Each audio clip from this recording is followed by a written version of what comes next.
හරියට මේ ඉංග්‍රීසි වල සිට සරල. අයිබෝන් යාළුවනේ. lesson number 77. 77 වෙනි පාඩමෙන් අද මම ඔයාලට අරගෙන ආවා තවත් අලුත් පාඩමක්. though, although සහ even though කියන වචන තුනේ භාවිතය ගැන තමයි අද මම කතා කරන්න යන්නේ. මාව subscribe කරලා නැත්නම් අදම subscribe කරන්න. හරියට මේ ඉංග්‍රීසි මුල සිට සරලව ඉගෙන ගන්න. අපි ගිය පාර පාඩම 76 වෙනි පාඩමේදී කතා කරා but කියන වචනේ තේරුම. but කියන වචනේ but කියන්නේ නමුත්.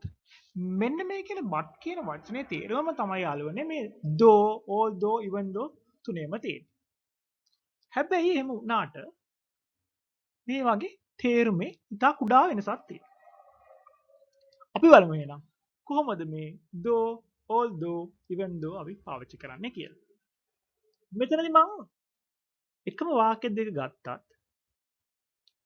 මේ වගේ ප්‍රකාශ කිරීමේ අර්ථය සිදු කරන අර්ථය තීව්‍රතාවය අපි කියනවා මේ අර්ථයේ තීව්‍රතාවය අදහසේ ගැඹුරු බව වෙනස් වෙනවා. හොඳයි බලමු අපි අපේ වාක්‍ය දෙක. I want to buy a box.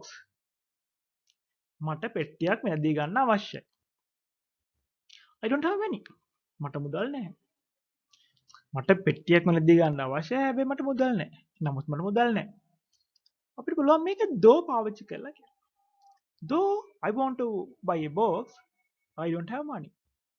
මට පෙට්ටියක් මිලදී ගන්න අවශ්‍ය වුණාට මට මුදල් නැහැ.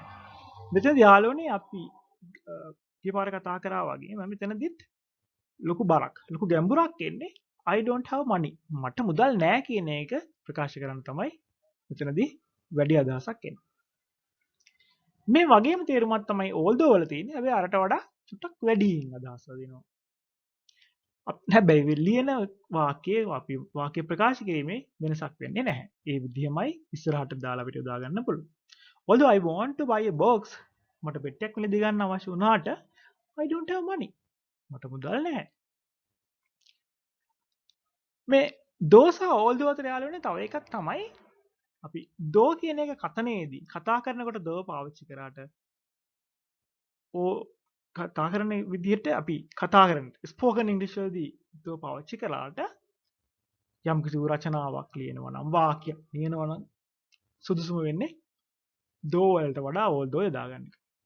ඒ නිසා රචනයේදී ලියන විට although යොදා ගන්න මතක තියාගන්න. මෙන්න මේ කියන අපේ අර කන්ට්‍රාස්ට් එක අපේ විරුද්ධ අදහස මට සල්ලි ටිකක්වත් නැහැ හරිම අමාරුයි කොහොමවත් මේ දේ කරගන්න බෑ අපි ඒක තීව්‍ර කරලා අදහස ගැඹුරින්ම කියනවා නම් අපිට පුළුවන් යාළුවනේ යොදා ගන්න even though කොහෙත්ම කරගන්න දෙයක් නැහැ කියන අදහස තමයි මෙතන දෙන්නේ හැබැයි අපි එතනදී ලියන්නේ ඒ වාක්‍ය රටාව විදිහටමයි even though I want to buy a box I don't have money ඔන්න මේ අවස්ථා තුනදීම පේනවා අපි වාක්‍ය සකස් කරගෙන තියෙන්නේ ස්ට්‍රක්චර් එක එකම විදිය. නමුත් though although යම්කිසි සමානකමක් දැක්වුවාට even though කිව්වම තවදුරටත් මේකේ අපිට ඒ දේ කරගන්න බෑ. එහෙම නැත්නම් ලොකු කන්ට්‍රාස්ට් ගතියක් තමයි මේ even though එකෙන් අපි ඉදිරිපත් කරන්නේ.